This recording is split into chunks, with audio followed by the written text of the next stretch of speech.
اللہ کی عدالت میں کھڑے کیے. اللہ فرمائے گا تُو نے زنا کیوں کیا تھا, تو نے زنا کیوں کیا تھا؟ وہ اتنا بے غیرت ہوگا, وہ کہے گا میں نے کوئی زنا نہیں کیا. اللہ کی عدالت میں کہ میں نے کوئی زنا نہیں کیا تھا. اللہ فرماتا ہے وَتُكَلِّمُنَا أَيْدِيهِمْ وَتَشْهَدُ أَرْجُلُهُمْ بِمَا كَانُوا يَكْسِبُونَ. اللہ تعالیٰ زبانوں پر مہر لگا دے گا. پھر اللہ تعالیٰ فرمائے گا بولو بولو اب زنا کا بولو. تو اس وقت تو اس کی ران کہے گی, ران اے اللہ اسی ران سے اس نے زنا کیا.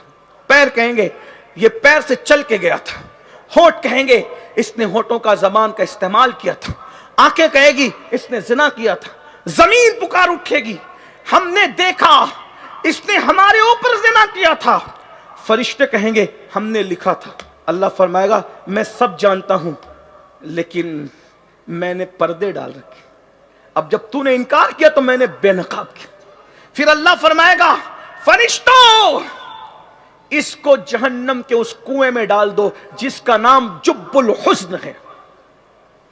اللہ کے رسول علیہ السلام فرماتے جہنم میں کنویں جس کا نام جب الحزن ہے, جب الحزن یعنی غم کا کنواں. اور میرے آقا علیہ السلام فرماتے ہیں اس کے اندر جو سانپ اور بچھو ہیں, ایک ایک بچھو کے منہ میں 70 ڈنک ہیں.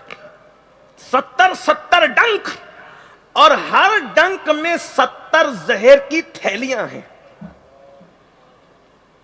یہ کوئی واعظانہ کمال نہیں, یہ کوئی خطابت کے جوہر نہیں, یہ مصطفیٰ جان رحمت کے فرامین کے صرف مفاہیم پیش کیے جا رہے ہیں. اللہ کرے جن دلوں کو اس کی ضرورت ہے, جن کانوں کو اس کی ضرورت ہے, خدا ان تک اسے پہنچا دے.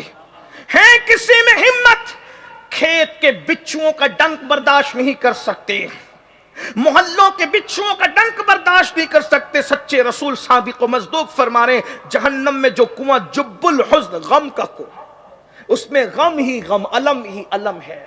اور اس میں جو بچھو ہے 70 ڈنک, ہر ڈنک پر 70 ہزار زہر کی تھیلیاں. ایک ڈنک مارے گا 1000 سال تک کے زہر جسم میں گھومتا رہے گا, اس کی ہڈیوں کو چکنا چور کر دے گا, اس کے گوشت کو بکھیر دے گا.